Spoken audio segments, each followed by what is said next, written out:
Yeah, right. Yeah. Joining us right now, and you need to check out The Athletic. Get yourself a subscription or 12 like I have for tremendous coverage. We have a lot of friends from The Athletic. Matt Barrows joins us each and every week to talk about the Niners. We have Jason Jones on often, and Sam's been with us forever. In fact, he's got an article that just posted up today. I'll give you the headline. In the Draymond Green-caused crisis, the Warriors have Jordan Poole to thank for having a chance to recover. So make sure to check that out. Sam joins us right now. Sam, I don't want you to give away all the goods. I mean, this is a paywall site here. You got to subscribe and pay for good journalism. But give us the abridged. Why does he have Jordan Poole to thank? Good morning, David. Is Mr. Ross with you today as well? I am here, Sam. Good morning. Good morning. Hello, Jay. Hi. So my opinion that I wrote on this thing after spending a couple of days around the situation, this week, last week, the Warriors got incredibly lucky here, and not only because Jordan wasn't seriously hurt, but because by all accounts, he is deciding to allow this team to move forward in a pretty seamless way. He's willing to play with Draymond again. He's willing to welcome Draymond back to the team again. They finally did have a one-on-one meeting between the two guys that Steve Kerr said went well. And it's pretty remarkable to me that a guy who's 23, who's really pretty fresh in the league still, has made this decision. Because, if he had gone to management and said, I don't want to play with this dude anymore, the Warriors would have had a massive problem. Like I said, if he would have wound up in the hospital, that would have been a massive problem. So it's crazy. But now as we get towards the beginning of the regular season next week, it's like, all right, I guess they're going to be fine. And they got more healing to do, but I do think that because of Jordan's choice here, they're pushing it in the right direction. Sam, so with that said, how long would you say is Draymond's leash? I'm torn on that question, Jason, because, if you're Draymond, I don't know, if we're being honest, do you feel like it just got longer? You know what I mean? Like you just obliterated a teammate and, not very much happened to you. Now, I don't think that's the right way to analyze this because of how much history Draymond has with this organization and how much he's accomplished. So I think he knows that, it's just, this stuff has got to come to an end. But I really don't know what the answer to that question is. The part of me that is uncomfortable through this whole story is that I get it. It's pro sports. There's money on the line. There's legacies on the line. But this one is a little nauseating when it comes to the reality that it's just, Bob Myers said the day after the punch happened, our owners want to win. We want to win. Our players want to win. And that to me is the biggest thing here is there's not another Draymond Green out there. And these guys just won a championship. They think they can win another one. So without him, they can't win. And that has everything to do with how they handled this situation. Sam Amick of The Athletic with us. Sam, I'm a huge Steve Kerr fan as a player, a coach, but mostly as a person. Is it fair to raise an eyebrow when you look at Steve and how outspoken he is? And how much I agree with pretty much everything he ever says.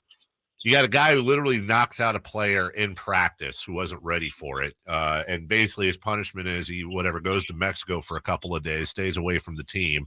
Is it fair to look at Bob and Steve and say, guys, you come off and you preach these wonderful moral attributes.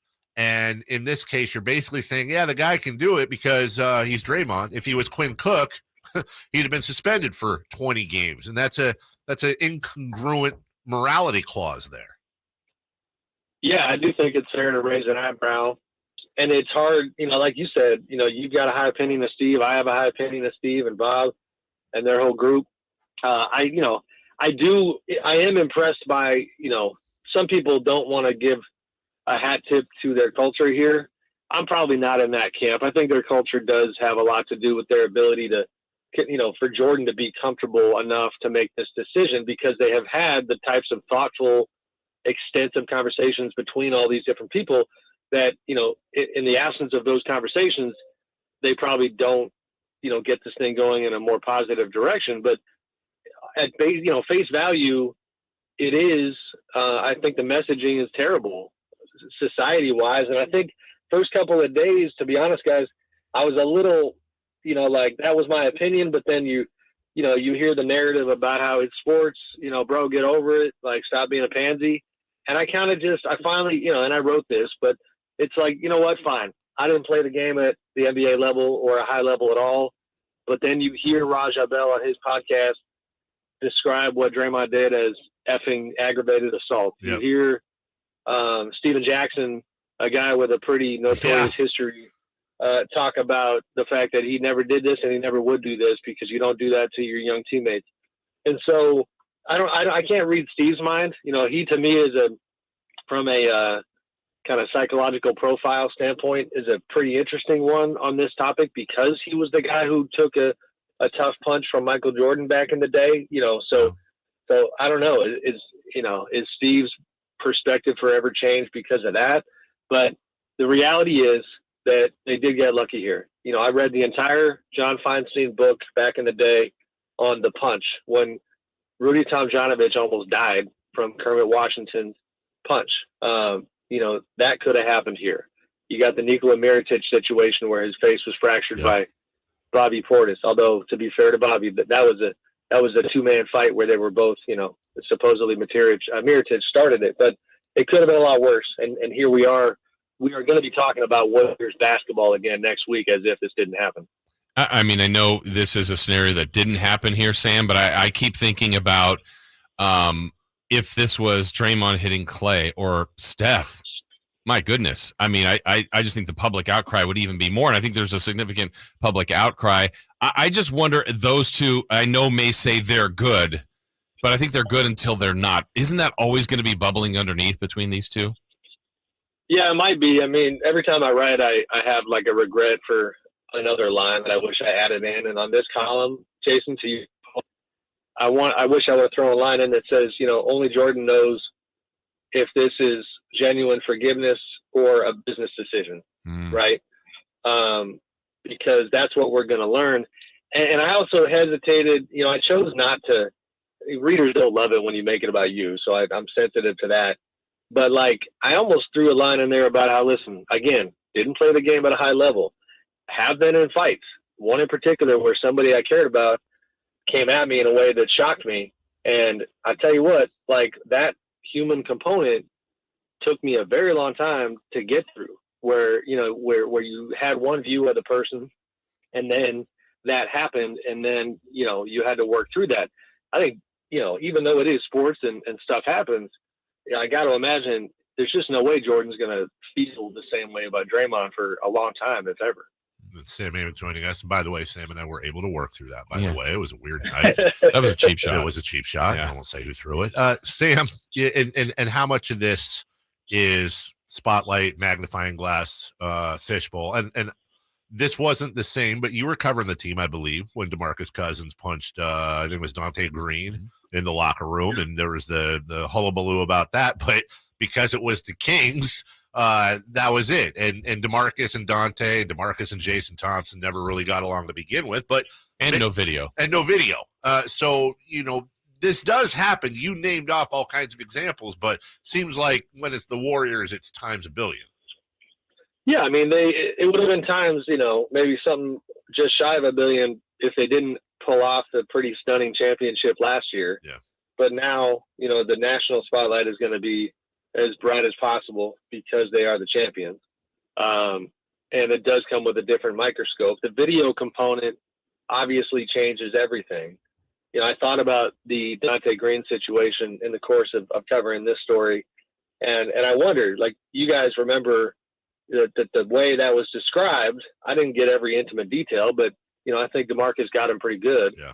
But it was also it felt like, you know what, I know DeMarcus was a lot bigger than Dante, but you had two grown men fighting. This one, you got a 9-year gap in age. You have the big brother, little brother feeling to the relationship. And then you just have the optics again of the video where, you can scrutinize Jordan's boxing abilities all you want, because he absolutely should have thrown his hands up after he pushed Draymond. But I also think that it speaks to the trust and, the vibe and the relationship that he had with Draymond, where he clearly did not have the thought cross his mind at all that Draymond would do this. Otherwise, his hands would have been up. So it all kind of leads to a perfect storm kind of story right now.